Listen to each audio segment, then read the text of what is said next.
బేసిక్గా మన ఇండియాలో చాలా మంది జిమ్కి ఫ్యాట్ లాస్ కోసం వస్తారు. So hi guys, welcome back to my YouTube channel fit with కదా. సో ఈ రోజు టాపిక్ వచ్చేసి ఫ్యాట్ లాస్ అనమాట.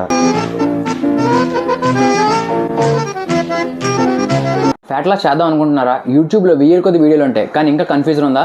ఈ వీడియో లాస్ట్ వరకు చూడండి, నేను నీకు క్లారిటీ అయితే తీసుకొస్తా. ఫ్యాట్ లాస్ అంటే ఏంటి? ఫ్యాట్ లాస్ వెయిట్ లాస్ రెండు ఒకటేనా? ముందుగా ఒక ఇంపార్టెంట్ డౌట్ని అయితే క్లియర్ చేసుకుందాం. స్కేల్ మీద వెయిట్ తగ్గిన ప్రతిసారి అది ఫ్యాట్ అయిపోతుందా?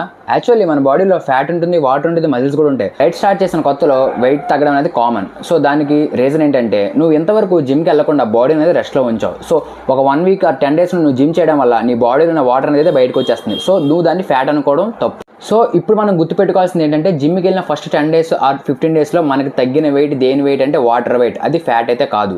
సో ఇప్పుడు మనం సెకండ్ ఇంపార్టెంట్ థింగ్ గురించి అయితే మాట్లాడుకుంటున్నాం, అదే క్యాలరీస్. క్యాలరీస్ వల్ల మన బాడీకి ఎనర్జీ అయితే వస్తుంది. మనం ఏం తిన్నా అందులో క్యాలరీస్ ఉంటాయి. యాపిల్ తిన్నా, రైస్ తిన్నా, ఏం తిన్నా అందులో మనకైతే క్యాలరీస్ అయితే ఉంటాయి. అలానే మన బాడీ కూడా కొన్ని క్యాలరీస్ని అయితే ఖర్చు చేస్తుంది. నువ్వు వాకింగ్ చేసినా, రన్నింగ్ చేసినా, ఎనీ ఫిజికల్ యాక్టివిటీ చేసినా, చివరికి నువ్వు బ్రీతింగ్ చేసినా క్యాలరీస్ అనేవి అయితే బర్న్ అవుతాయి.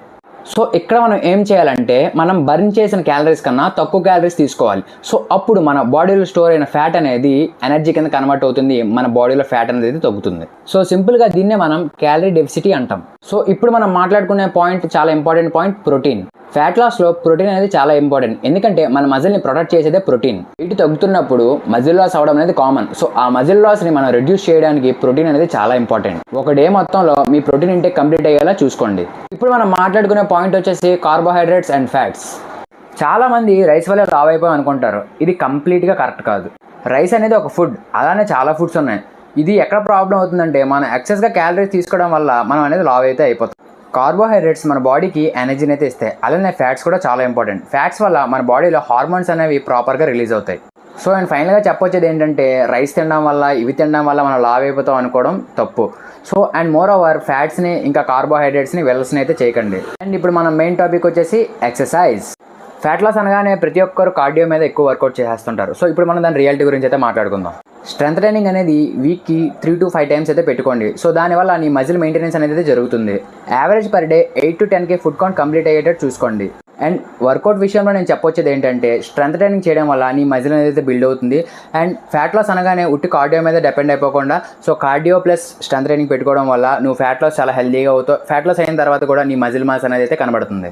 ఇందులో కీ పాయింట్ వచ్చేసి నువ్వు డైట్ లేకుండా ఎంత వర్కౌట్ చేసినా నువ్వు రిజల్ట్స్ అయితే ఎక్స్పెక్ట్ చేయకు. ప్రతి ఒక్క బిగినర్ చేసే ఈ 5 మిస్టేక్లు అయితే మీరైతే చేయకండి. క్రాష్ డైట్, ప్రోటీన్ ఇంటేక్ని ఇగ్నోర్ చేయడం, కన్సిస్టెన్సీ లేకపోవడం, డే బై డే నువ్వు వెయిట్ అనేది చెక్ చేసుకోమాకు. చెక్ చేసుకోవడం వల్ల అందులో చేంజెస్ ఉండవు, నువ్వు డిసప్పాయింట్ అయితే అవుతావు. లాస్ట్ వచ్చేసి 1 వీక్లోనే రిజల్ట్స్ ఎక్స్పెక్ట్ చేయడం. సో ఈ ఇన్ఫర్మేషన్ మీకు యూజ్ అయింది అనుకుంటున్నాను. సో ఈ వీడియో నచ్చినట్టయితే లైక్ చేయండి, షేర్ చేయండి. మరి ఇంకెలాంటి ఫిట్నెస్ ఇన్ఫర్మేషన్ కోసం మన ఛానల్ అయితే సబ్స్క్రైబ్ చేసుకుని నెక్స్ట్ వీడియోలో మళ్ళీ కలుద్దాం.